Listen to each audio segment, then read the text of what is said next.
We have a lot to get to, and I'm excited for us to get started. So welcome. Thank you for joining Sharsheret this evening to discuss a topic that you might not expect a women's cancer organization to address: men's health. In the past several years, Sharsheret has worked to ensure that men's health, especially as it relates to hereditary cancer, becomes a priority. Tonight is actually our 5th annual Men's Health webinar. So let's begin by answering that question, right? The most common question we received in advance of tonight's webinar. Why would Sharsheret, an organization that supports women facing breast cancer and ovarian cancer, host a webinar on men's health? We know that many of the genetic mutations that increase diagnostic risk of breast cancer and ovarian cancer increase the risk of other cancers as well. Some of those include prostate cancer, melanoma, pancreatic cancer, colon cancer, and male breast cancer.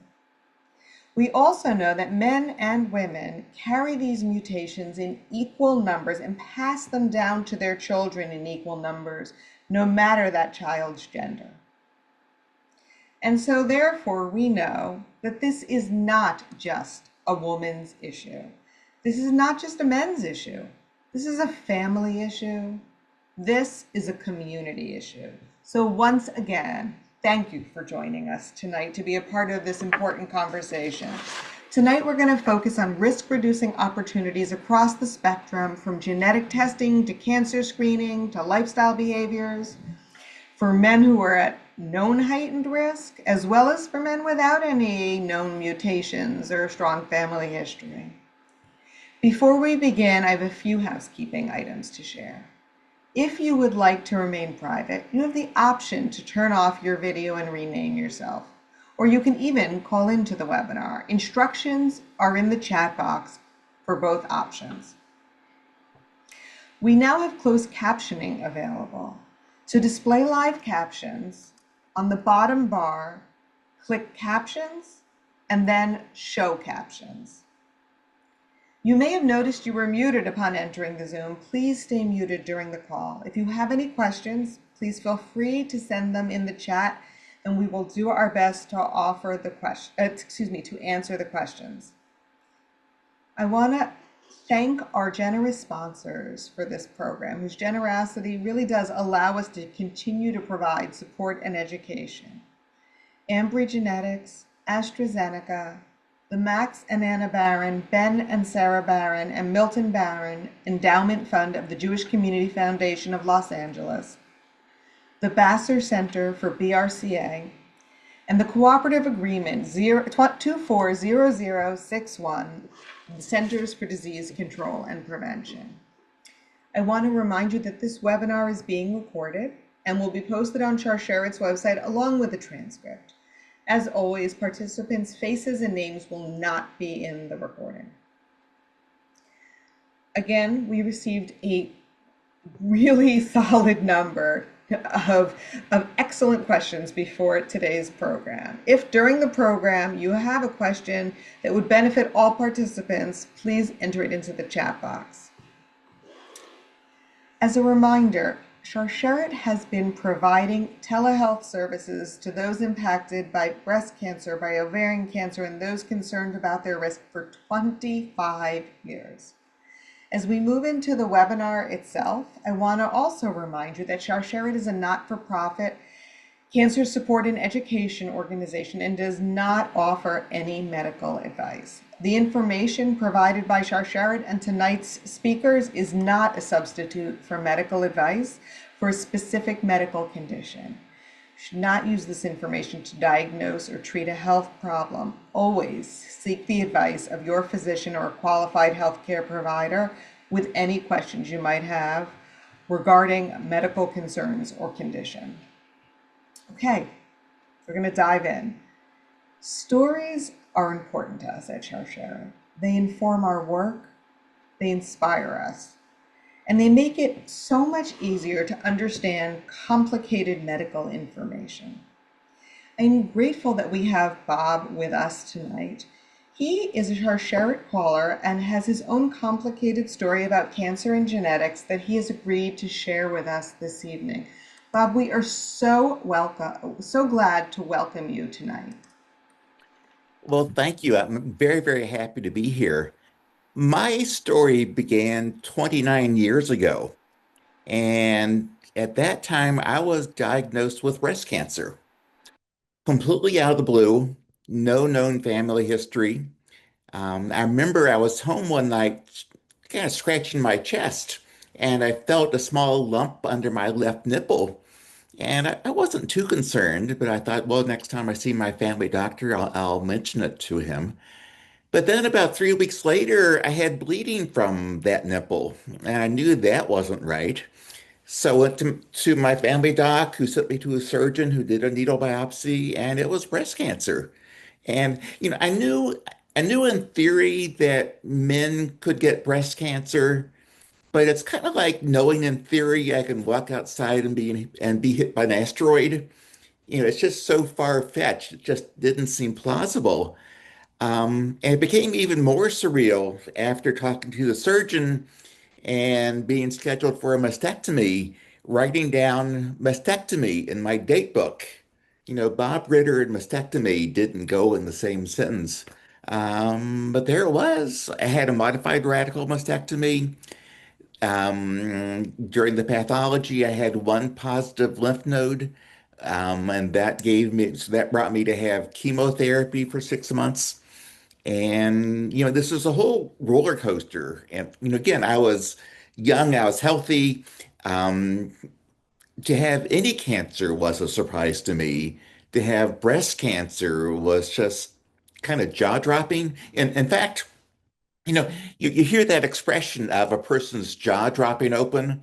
And when I would tell people that I have breast cancer, I would literally see jaws dropping open. So it was just a bizarre experience.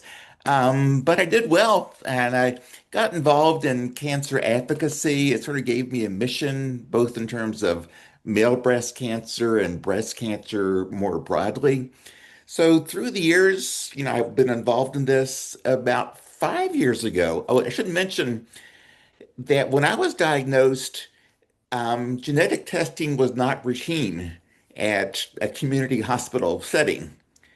But through the years, I assumed I was BRCA2 positive because it fit the profile almost exactly. I'm Ashkenazi. My mother had pancreatic cancer. I was diagnosed at a very young age. It all kind of fits BRCA2. 5 years ago, I was diagnosed with prostate cancer. And at that point in time, we did do the genetic testing. It turns out I didn't have a BRCA2 mutation, but I do have a CHEK2 mutation. So it's sort of in the same family. I'm sure we'll hear more about that later on. But, I've been in this world for quite a while now. I'm doing well. And, I've learned through the years that, things happen in life and we deal with them, the best that we can. So, and I like to go to breast cancer events to literally be a face at the table, to be a man at breast cancer events. And certainly the hereditary cancers are so important. And I'm delighted that Sharsheret is doing this presentation night. And I'm delighted to be here. And I appreciate the invitation. Yeah. Bob, thank you so much for sharing your story. It's such an important story to hear, and I know that when people hear personal stories, it saves lives. We know it encourages them to follow up on something they've been meaning to do or to get genetic screening or things like that. So thank you for that tonight.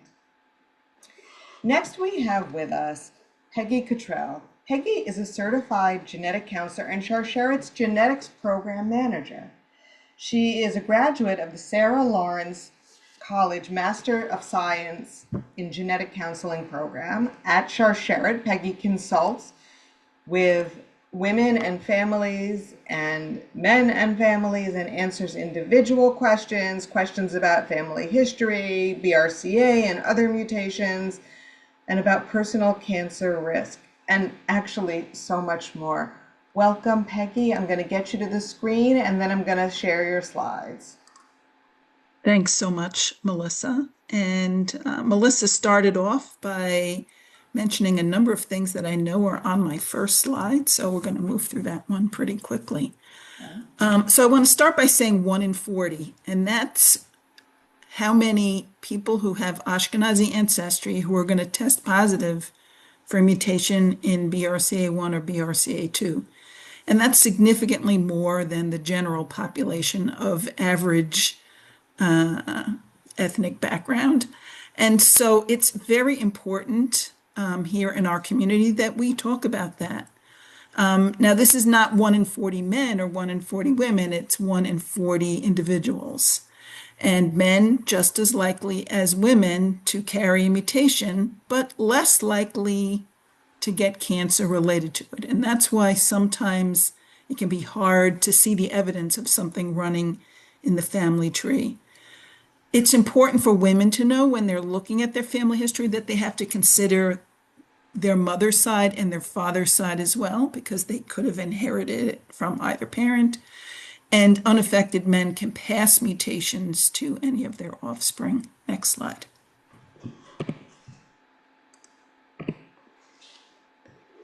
So men's cancers with BRCA1 and BRCA2 mutations are a little bit different than women's cancers. Probably the most common cancer is prostate. Women obviously don't get prostate cancer, but both men and women can get pancreatic cancer, melanoma, and men, male breast cancer, women, female breast cancer.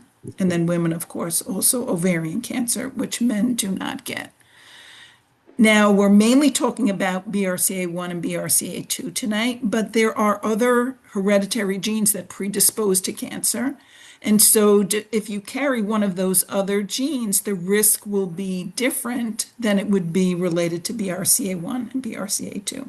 Next slide. So there are many genes, and when the testing is done, it's no longer, we generally don't look just at BRCA1 and 2 on a test or just for Lynch syndrome, for example, which is hereditary colon cancer. But we look usually pretty broadly, and that's because with today's technology, it doesn't cost that much more to look at 100 genes instead of only looking at 2. And so when you have a test done, it may look at genes that predispose to cancers that are not even in your family, because it's felt, while we're doing this test, let's just make sure that there's nothing that we're missing. And I've listed here some of the genes that we find. Again, all of these are genes that can be carried by men as well as by women. And when you look at the little diagram here, you see the first one, multiple genes increase the risk of a single cancer. So here, breast cancer is surrounded by the petals, which suggest some of the genes that predispose to breast cancer. But also multiple cancers can be associated with a single gene. And here, TP53 is one of the unfortunate ones that can really predispose to many, many different kinds of cancer. And so it's always going to be important to speak to your doctor and to a genetic counselor about your specific genetic result and understand what that means within the realm of your family history as well. Next slide. So once someone has genetic testing done or sees that there's a lot of cancer in their family tree, even if their results are negative for hereditary cancer, they're going to have to start thinking about screening. And the screening is going to be different depending on which gene we're talking about and the family history. So I'm not going to go into a lot of details of what the screening exactly would be like for each person with each gene and each scenario, but I'll just mention some of the kind of tests that we consider. So if someone's at an increased risk for prostate cancer, their screening might include PSA, which is a blood test, or possibly a rectal exam to try to feel if there is something there that shouldn't be the way it is. With pancreatic cancer, we used to consider pancreatic cancer really not a cancer that was amenable to screening, but screening now has been proven to be effective and can find cancers at an early enough stage to change the trajectory of the disease. And so the two screenings that are done, one is an MRCP, which is a specialized kind of MRI that looks at the pancreas and the ducts that are associated with it, and an EUS, which is an endoscopic ultrasound. And with these screenings, we can hopefully find pancreatic cancer at a point when it's treatable. Male breast cancer screening includes a breast exam by a doctor, sometimes a mammogram, but not always a mammogram. I think doctors are more likely to recommend a mammogram when it's a BRCA2 mutation. And again, one of the things that Bob mentioned that he had as a symptom, I've heard from many men diagnosed with breast cancer, which is a little bit of bleeding from the nipple. And sometimes it may not even look like blood. It may look like an unusual spot on a t-shirt. And that's something important to be aware of. Melanoma screening involves a skin exam by a dermatologist. We believe we see an increase in melanoma risk with BRCA2 and some of the other genes that can be on those big panel tests that are offered nowadays. And then finally, colon cancer screening.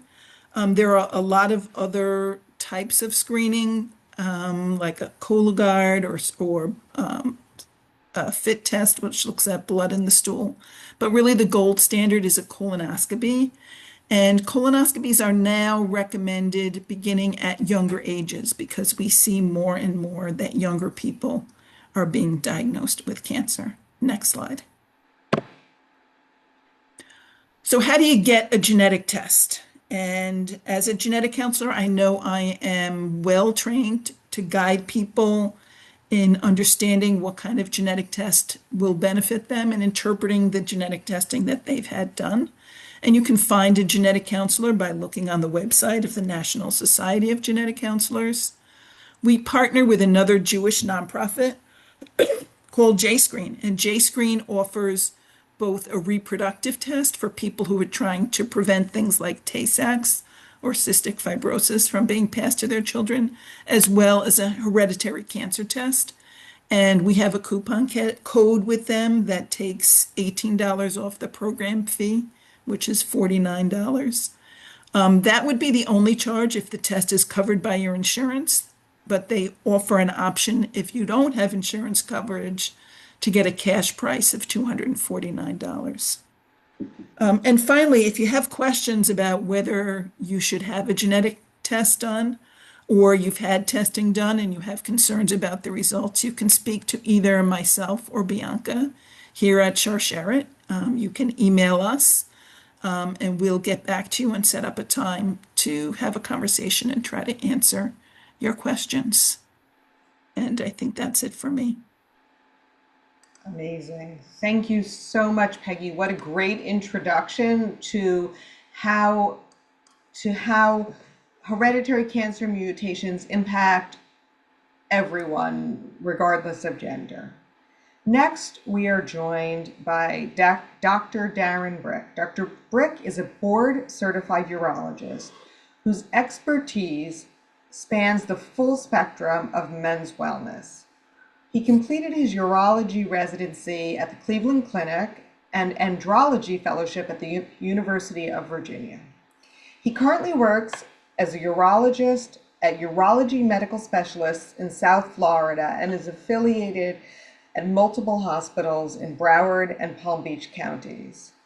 In addition to being on Sharsheret's Medical Advisory Board, Dr. Bryk is also on the advisory board of the Stardust Jewish Fertility Foundation. He's published multiple peer-reviewed academic articles and textbook chapters and presented research at many academic conferences. And this is something unique. Dr. Bryk has made a media appearance on Fake Doctors, Real Friends with Zach and Donald. For those of you who missed that reference, they are the actors that were doctors on Scrubs on that podcast. And the Art of Fatherhood podcast to discuss various urologic and men's health issues. So Dr. Bryk, I am going to bring you to the screen and you're going to share your slides if you have. Yes. Thank you so very much for being with us tonight. There you go. All right. Good evening. Thank you for having me. Can you see my slides okay? Yep, we're good. Great, great, great, great. Okay. So, today I was asked to talk about prostate cancer screening. Um, and prostate cancer is one of the kind of top cancer topics that me and my colleagues as urologists are managing and treating and screening for each day. Some prostate cancer facts. Prostate cancer is the most commonly diagnosed cancer and second leading cause of cancer death in men. And many men are diagnosed with prostate cancer in their lifetime, but most patients diagnosed with localized or low risk cancer. And the main way that we screen for prostate cancer, and this is talking about men of all risks, is with the prostate specific antigen, or the PSA, which is a protein that's made by the prostate and is in the blood. And the most important thing when discussing this with patients is talking about shared decision making, in talking about the risks and benefits and expectations, what PSA means, so that my patients can make an informed decision. Why do we screen for prostate cancer? Um, the main goal is to potentially find aggressive cancer, or cancer that can eventually kill someone or cause a burden of disease, and allow for treatment prior to the cancer spreading. Diagnosing cancer at an earlier stage is easier to treat and with a higher likelihood of success. Interestingly, within the last decade or so, there's this back and forth of the benefit of PSA screening, and about in 2012, the USPSTF, the United States Preventative Task Force, discussed that maybe it wasn't as beneficial to test for prostate cancer, and in doing so, PSA screening had decreased. What that led to, and what we're seeing now actually, is that the prevalence of prostate cancer mortality, and also metastatic disease, which has significant burden and morbidity, increased. This leads to us discussing. So some of the benefits are, again, that we can hope potentially find cancer at an earlier stage, prevent it from spreading, and save lives. Risks of screening are that in many men, the cancer that we find might be a low grade or slow growing, and cancers that may actually never spread beyond the prostate. So thus we're kind of causing more of an anxiety in someone rather than and potentially life-saving. And prostate cancer treatments can incur significant risks. The mainstay of treatment for prostate cancer is either radiation or surgery, where we take out the prostate and reattach the bladder to the urethra. Both of these, this is not part of the talk, but both of these have significant risks even many years down the line. And lastly, is that prostate cancer is slow growing. So within the first 8 to 10 years of being diagnosed with prostate cancer, there are many studies that are showing that the overall survival from prostate cancer screening is really seen after 10 years, meaning within 10 years, whether or not you go forward with something, there may not be a change.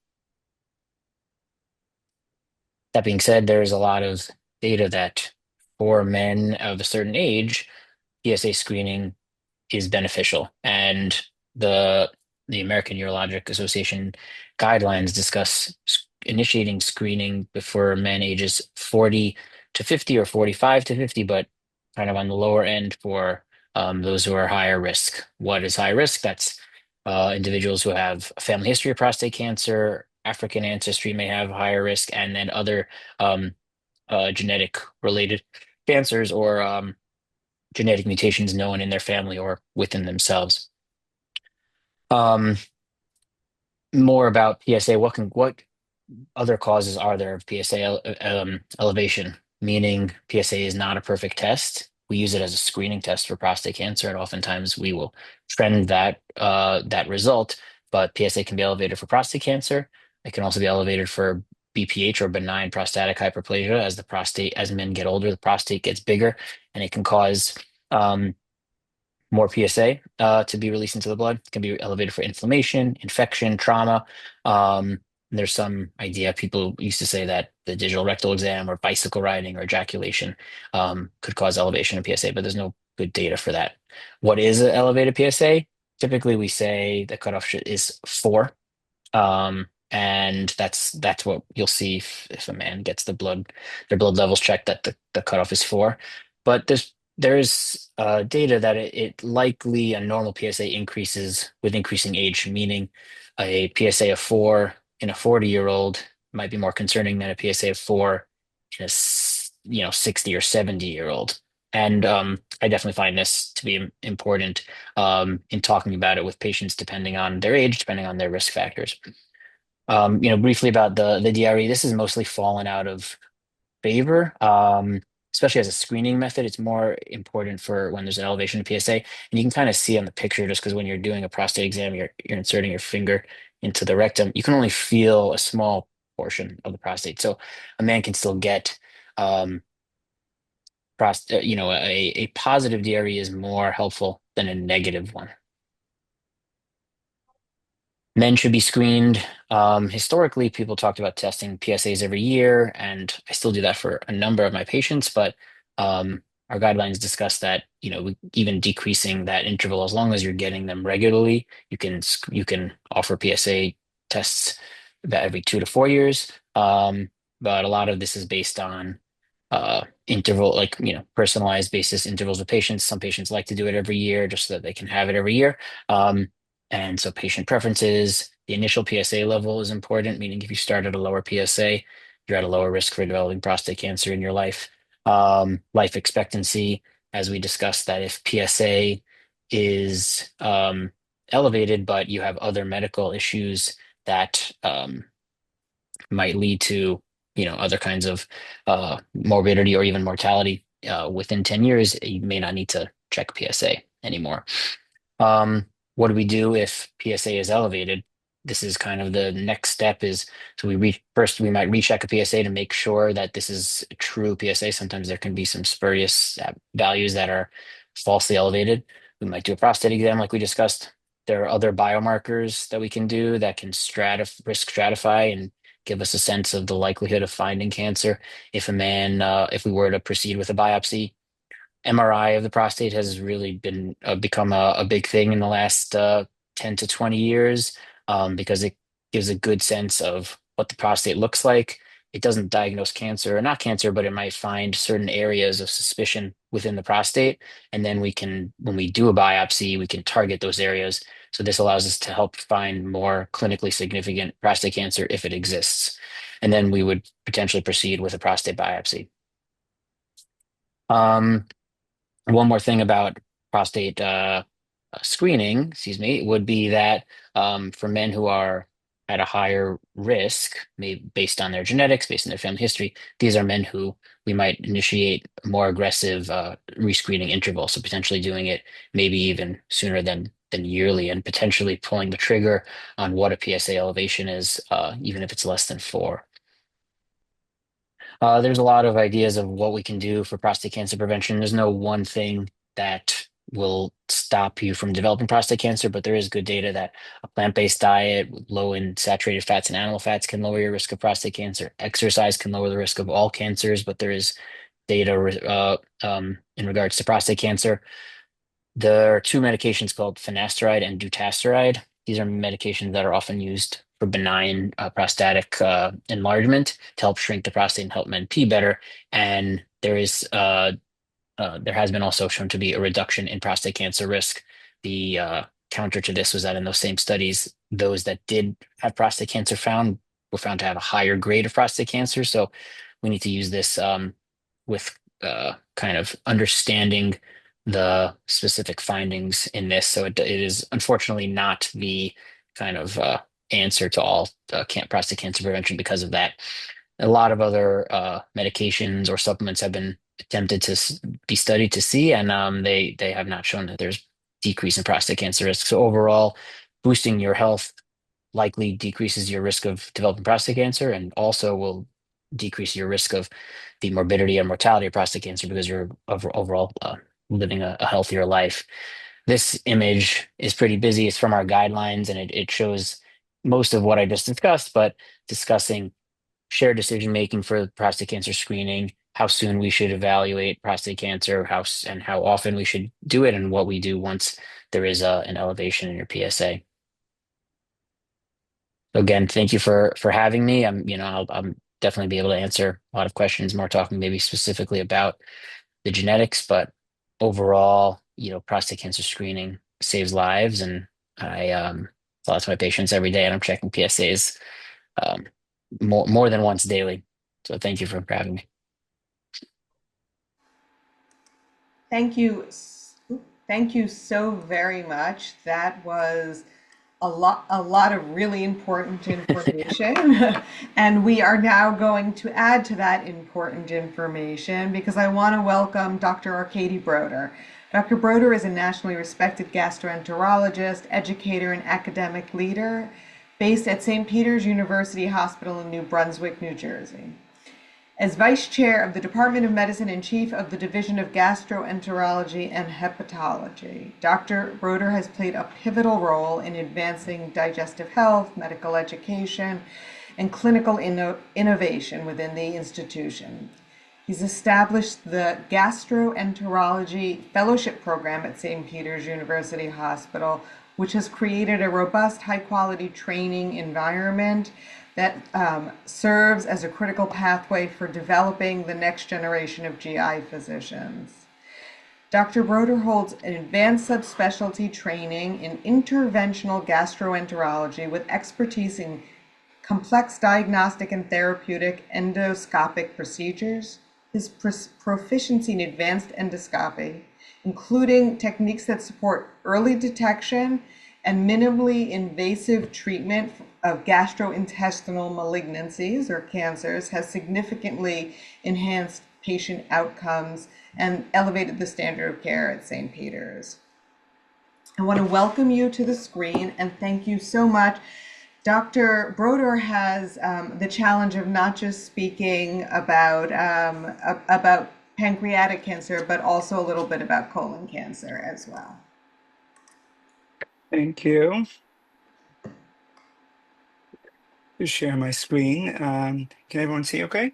Yes, it's exactly the way it Great. should be. Thank you very much. Good evening, everyone. And thanks for giving me an opportunity to speak. I will do my best to summarize and be efficient with the time in covering these two topics. I think needless to say, we could spend a long time discussing either one and combining both. I will do my best to just give really truly a bird's eye view, a very broad overview of both topics, but happy to answer any questions as they come up. We'll tackle pancreatic cancer and pancreatic cancer screening first.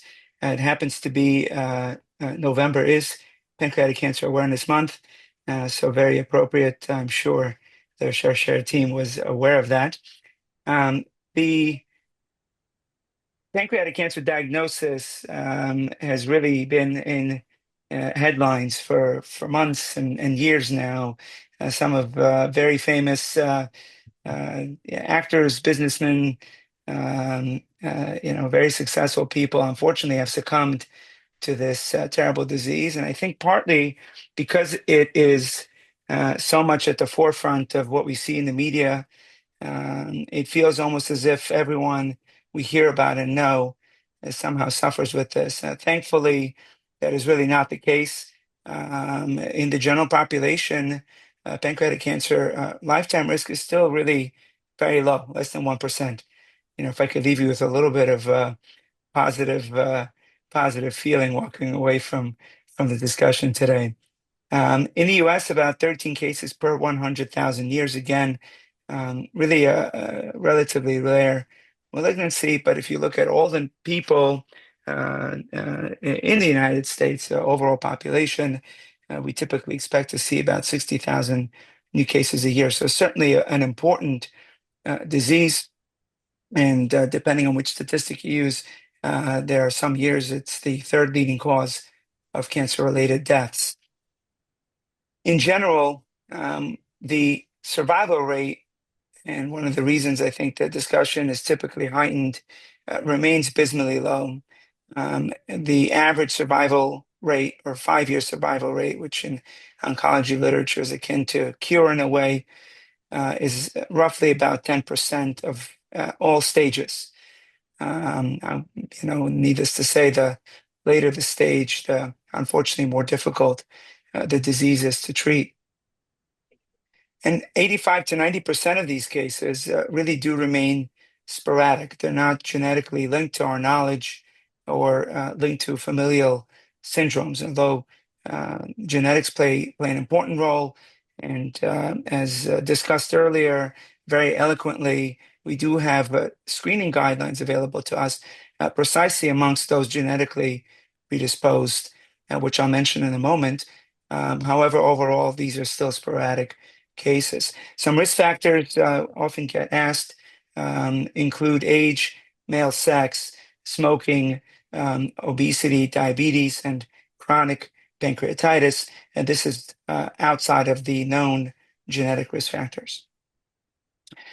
Despite all that, as of today, the United States Preventive Task Force and the various GI societies who set the guidance on how screening is done in the United States do not recommend routine screening for average risk adults. So most of the population.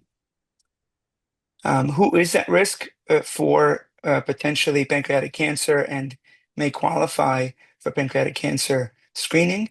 Those with family history of 2 or more first-degree relatives with pancreatic cancer, or those with 3 or more affected relatives, not necessarily first degree, on the same side of the family, and certainly those with pathogenic or likely pathogenic genetic variants. Again, it's more detailed than I'm presenting it, but that's sort of the rule of thumb, and you can ask your local geneticist for more details. I do think it's worth sharing this slide to give everyone a sense of what we're talking about in terms of genetic predisposition. We mentioned 2 first-degree relatives increase your risk, and the average risk increase is roughly about 12%, and greater than 3 first-degree relatives, your risk goes up to 40% plus. So certainly familial risk is present and qualifies for pancreatic cancer screening. As far as the various genetic syndromes, I think the important ones maybe for tonight's discussion and this group is BRCA genes. Both 1 and 2 do carry a risk of pancreatic cancer and qualify 1 for pancreatic cancer screening, as well as the melanoma gene, CDK N2A. There are a bunch of others, and the Lynch syndrome genes that were mentioned earlier, which do overlap both with pancreatic cancer, colon cancer, and even breast cancer, do qualify pancreatic cancer risk, screening. When we talk about screening, I think it was mentioned earlier, the 2 major commonly accepted exams are endoscopic ultrasound and pancreatic MRI, or MRCP. MRI, I think, is somewhat self-explanatory. It's a regular MRI with some unique technology that allows us to look at the pancreas more closely. As far as endoscopic ultrasound, the way I explain it to patients, it's a regular endoscopy if you ever had one, but we use a specialized tool with an ultrasound probe that lets us look really deep inside behind the stomach at the pancreas more closely to screen for any unusual changes. It is recommended annually for those at risk. It doesn't specify which exam. In our practice, we tend to alternate high-risk patients 1 year MRI and alternating with endoscopic ultrasound because they do have different characteristics of finding subtle changes. And those who are at exceptionally high risk, whether it's genetic or already chronic pancreatic disease predisposition, we may screen even more closely every 6 months at times. The purpose of pancreatic screening, which is really not unique to pancreatic cancer itself, but really, I think the core of any screening exam is to find lesions early, or if you're lucky, even precursors. There's something called a pannin, which is a pre-pancreatic cancer change that's a very rare, very unique, and very early stage change in the pancreatic duct that can lead to pancreatic cancer and can be picked up on endoscopic ultrasound.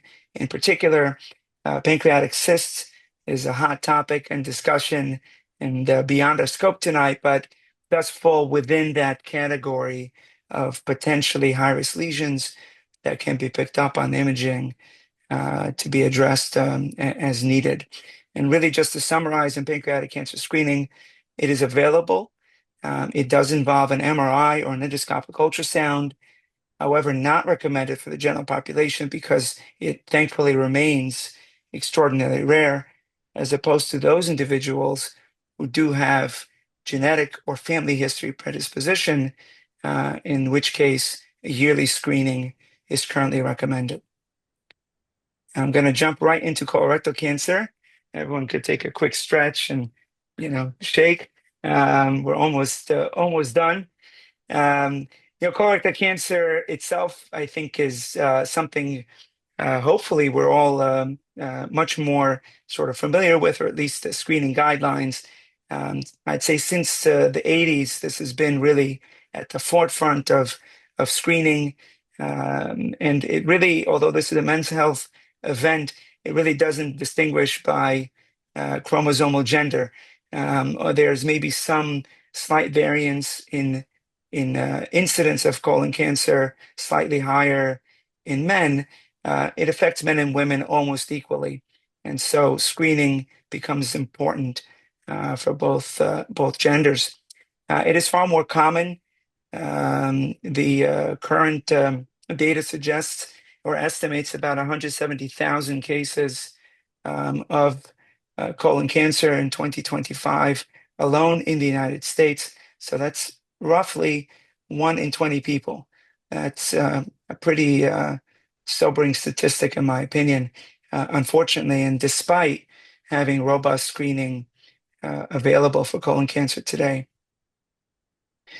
What I want to show here really, and again, I alluded to earlier, is that although we're doing a really good job at preventing and catching colon cancer in the screening age population, what we're seeing is amongst both men and women between the ages of 20 and 49, which is just below the screening age that was previously recommended, the incidence of colon cancer has continued to rise and continues to be observed to rise. The question of why is a long discussion. There are lots of theories. In short, we don't know. Unfortunately, what we do know is that it is a rising phenomena, and this is really the reason you may be aware the screening age had changed from 50 to 45 approximately 5 years ago. All men and women age 45 of average risk, meaning they don't have genetic or family history concerns, should start screening for colon cancer. When it comes to screening, there's lots of choices.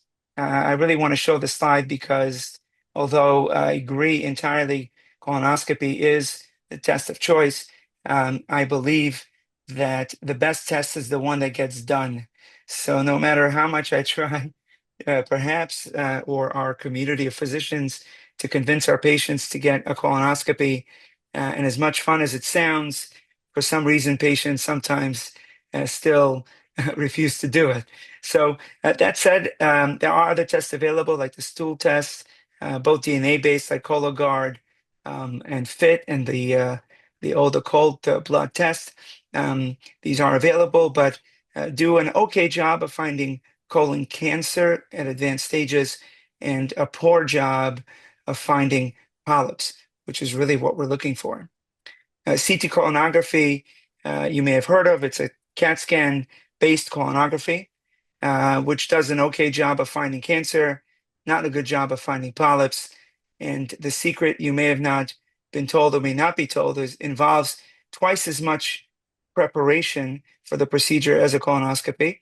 Anyone that's ever had a colonoscopy knows that's the only part that's not fun. The sleep is the best. It does not involve any sleep. So far, all the bad with none of the good. And they do instill air into the colon with a hose, which really just sounds like a colonoscopy to me in a CAT scanner. So I do not recommend it. for most patients, unless there really is an important reason. Flexible sigmoidoscopy is like a mini colonoscopy. Again, not something used today in most of the populated areas, academic centers. Some rural areas where they don't have access to gastroenterologists, they may have primary care doctors, nurse practitioners, other providers who are not trained in colonoscopy to do sigmoidoscopy, which is a simpler procedure. As you could tell, it gets a little peek at part of the colon. So you're kind of doing half the job or less. And really, if you're going to do this, do it all the way. And that's where the colonoscopy gold standard comes into play. Just one quick mention, honorable mention, blood-based testing for colon cancer. There's a lot of hype. New York Times wrote about it, so it's got to be true, I'm sure. But it's really, I think, still a developing field. Again, it's okay detecting cancer in later stages, but it's really terrible at finding polyps, which is really, again, what we want to prevent cancer from ever happening. I hope everyone ate dinner because this is my last slide. We're almost done. It's not as bad as it looks, but I do think it's important to get a sense of what we're talking about here when we talk about colon cancer screening and truly prevention. I like to break up the discussion into exactly those two terminologies. Our GI Society, and we've all really kind of failed ourselves renaming colon cancer screening to just that. I really think it should be polyp screening or colon polyp screening, because that's really where the value of the exams exists. What we want to do is we want to find a polyp in this stage here in the colon lining polyp. This is what we see when we do your colonoscopy. We don't want it to get to this point. It's bigger, not so nice looking. Certainly, sorry, we don't want it to progress to colon cancer. And we do that by catching it at either of these points, removing it, and preventing it from ever getting to develop into colon cancer. And so when you think about your screening exam and what you're willing to do, I think you really should discuss with your physicians what is the ability of the screening exam in finding colon polyps rather than colon cancer. Because if you're looking for colon cancer, you've already missed an opportunity to prevent it. And I will end with that. Sorry I went maybe a minute or two over, but thank you for your time. All good. Thank you very much. I am going to ask you to stop sharing your slides because we are bringing everybody out, all of our speakers. Let's see, add spotlight. And okay, we have a few minutes to get a lot of questions in. I'm going to choose questions that impact the most number of people.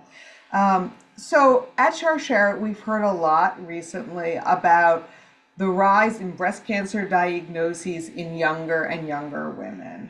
So I'm wondering, are you seeing that in the cancers you discussed today for men and women where appropriate? I know I saw in slides that the rise in numbers is getting higher, but the question is, are you seeing it in younger people? Anyone can jump in and start. I mean, from a prostate cancer perspective, I don't necessarily think there's any change in the younger people that I'm seeing. I definitely have diagnosed a handful of 40-year-olds and then talked to them about genetic screening, but I think the guidelines where they are have remained pretty stable, and um, so yeah, I don't find it. It's not kind of a top of mind. Like I've seen colorectal cancer, which Dr. Broder can speak more, seeing Okay, that higher prevalence. thank you. Dr. Broder. Yeah, definitely colon cancer. We're seeing a continued rise in younger population under age 45, which is why the guidelines have shifted to start earlier. There's a whole host of reasons. Popular belief is environmental. We tend to do that in general in cancer literature. When there's a rise in something, it's got to be what we're eating, what we're exposed to. Um, and maybe there's some truth to that, but really still unclear.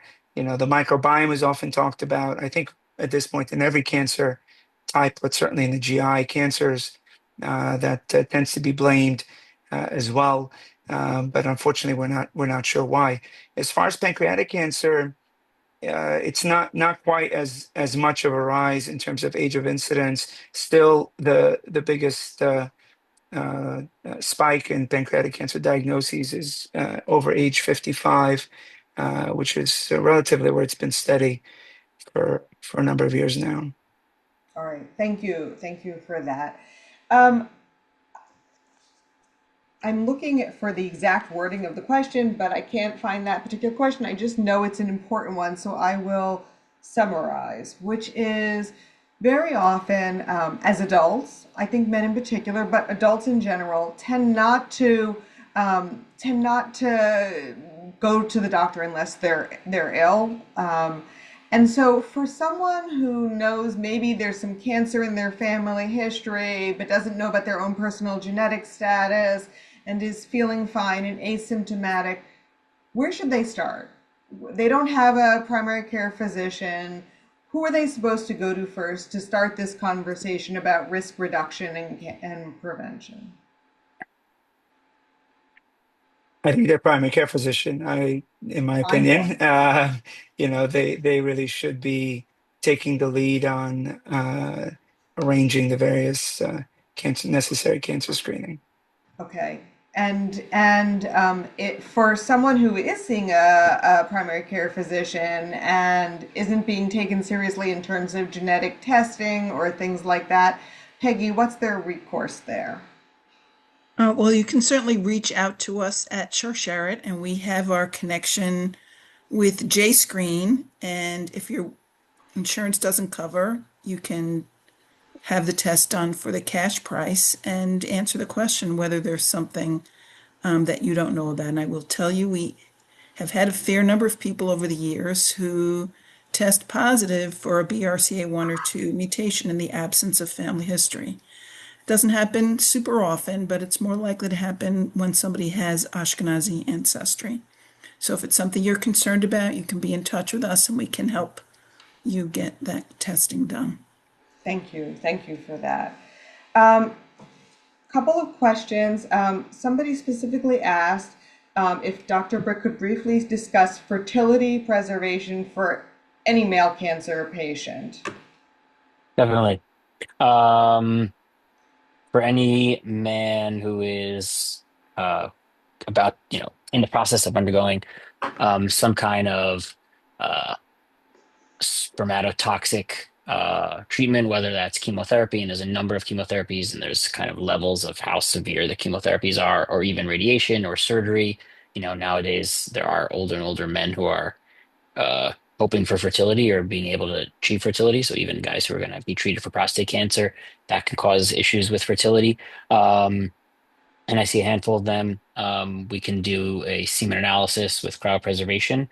These days, there are great at-home kits that I know my office that has options for, and you can even buy online where you give us you do a sperm sample and you can ship it to these companies' labs, and that allows for cryopreservation, which can then be used down the line for intrauterine insemination or IVF. And sometimes it's pretty urgent because if they need emergent kind of chemotherapy, then we are often, sometimes not often, r- uncommonly, but I've seen it consulted in the hospital, and we can have to try to figure that out.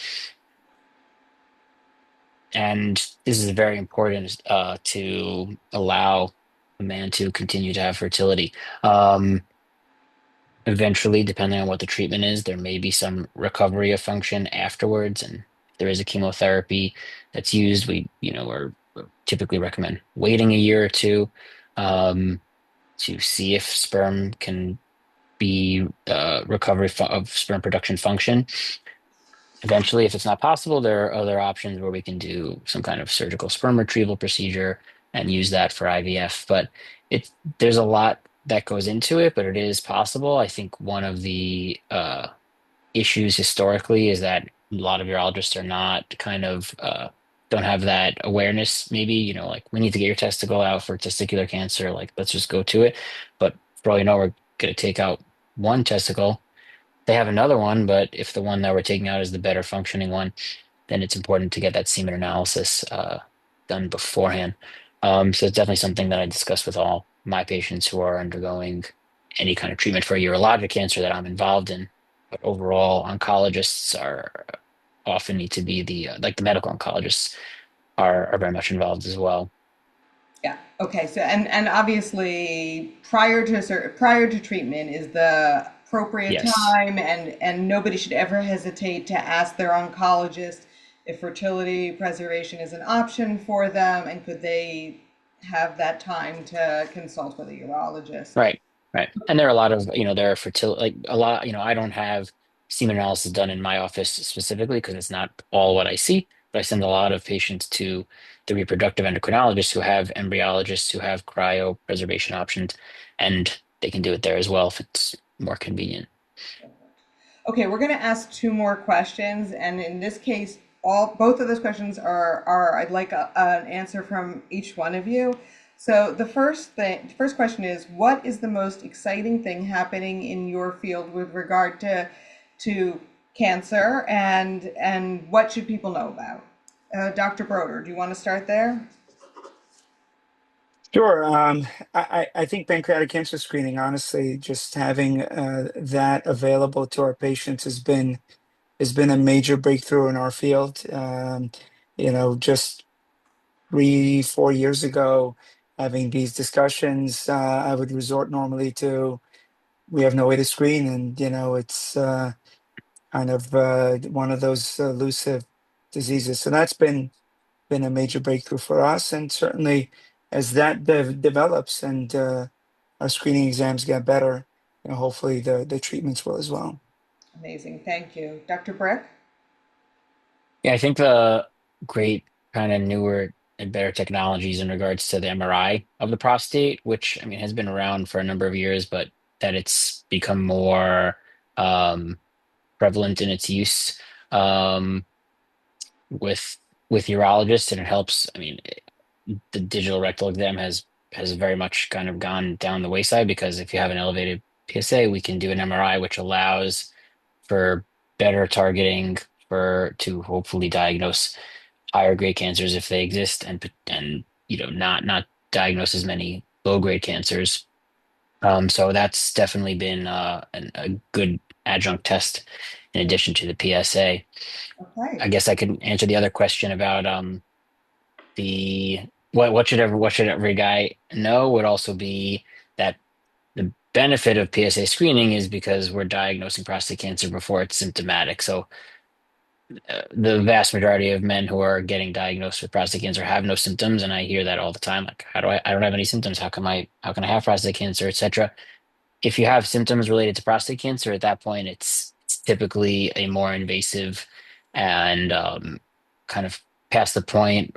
I mean, there's still treatments and that kind of thing, but that makes it more of an aggressive prostate cancer. So that's really the whole benefit of PSA screening is that we're diagnosing it early before it's caused any issues. Much like colorectal cancer, same Right. thing. Peggy, do you have anything you want to add to this one? I think pancreatic cancer screening is, I think, amazing, but I should pick something different, and I'll talk about improvements in fertility. And I think that when I was first doing this kind of work, it wasn't even routine for people who had BRCA mutations to be able to use IVF and pre-implantation genetic testing to be able to have kids who don't carry the mutation. And I think it's become a much better success in producing children and screening for Amazing. hereditary Yeah, cancer in embryos. that's a So, good one. Thank you. Okay, I just have to ask this last question because I think it's a great place to end. But one sentence response because we are almost at the end of time. So I told you this is our fifth year doing this webinar. Last year, somebody asked, any suggestions for how to get my brother, dad, husband, friend, etc. to take their risks seriously? If I could choose just one thing to nag about, what should it be? This year, somebody said, my husband wants to know why, if there's no family history, he should be worried. So they're basically the same question. I give you each a sentence to respond. Peggy, you want to start? Yeah, I think that if you are screening, you're going to be able to find things that you would never feel. And I know I've had colonoscopy results that I feel like I saved my life by going for that in a timely fashion, and Yeah, I'll both stop there. doctors spoke about some version of that. Okay, Dr. Bryk. I mean, on a similar kind of note, like you can compare it to a car. We get our cars inspected or maintenance or what have you before issues are arise. Because when the issue arises, that's when it can be much much worse when have a flat tire on the highway kind of thing. So I see that as a similar idea. The goal is knowledge is power. Knowing where you are, your risks. Is is helpful as long as you have doctors and counselors and other knowledgeable people to educate you on what that means. Great analogy. Thank you. Dr. Broder, I'm going to give you the last word. Sure. Well, I think they answered it so well. I don't know what to say now. I was going to use a car analogy too, Oh, no. but more of a sort of driving with a seatbelt sort of idea. Okay. It's not a problem till you get into an accident. Um, but I can mix it up and end with, I get this question a lot. Wives trying to convince their husband to get the colonoscopy, and I tell them just get something done, even if it's a stool test. And if you have to, yeah, and you can, sneak some out and do a Cologuard and then let them know about it. So consider it. Okay, that is definitely something to consider. I hope I'll never have to do that. Okay, thank you guys all so much. As we get, I'm gonna let people go back to their remove all spotlighted videos. Okay, I could do that. Although Peggy, you seem to be up there, and okay. There we go. Okay, so we get ready to wrap up. I want to remind you that Sharsheret's amazing genetics program has two fantastic genetic counselors, Peggy, who you heard from tonight, and her colleague Bianca, who is on the screen and has been answering questions in the chat box behind the scene all evening. They consult with men, with women, with families, answer individual questions about family history, genetic mutations, personal risk, all free of charge. The Sharsheret website also has a section devoted to men's health and genetics. The link in the chat box now will get you to that section. I want to thank Bob and Peggy and Doctors Broder and Bryk for your dedication to men's health and sharing with us tonight. I know we had a great impact. Once again, thank you to Ambry Genetics, AstraZeneca, the Max and Anna Baran, Ben and Sarah Baran, and Milton Baran, Endowment Fund of the Jewish Community Foundation of Los Angeles, the Vassar Center for BRCA, and the Cooperative Agreement 240061 from the CDC. Right now in your chat box is a link to a very brief evaluation survey. In addition to questions about tonight's presentation, there's an opportunity to order resources. So we have many that are appropriate, but two in particular, maybe three I want to highlight tonight. So one is just men's hereditary cancer and your genetic legacy. Another is Know the Facts for Men, which includes questions to ask your doctor, signs and symptoms, some genetic fast facts. And then there's Your Jewish Genes, which might also be of interest. If you fill out the evaluation, you have an opportunity to just order those and we'll get them right out to you. We look forward to continuing this conversation with you. This is not the end, keeping you up to date in new information and addressing all the diagnoses that are impacted by genetic mutations. Always remember we are here for you, talking with one of our social workers, one of our genetic counselors. We're here all free of charge, all confidential, to help you navigate a cancer experience from before diagnosis through long-term survivorship. Please do not hesitate to be in touch with us for any reason. Again, our email is in the chat box, clinicalstaff@, and then finally we'll put the survey link up one more time. Thank you for this evening. Thank you for joining us. Thank you to all of our speakers who shared their medical expertise and their personal experience. It was a wonderful evening of education. Good night.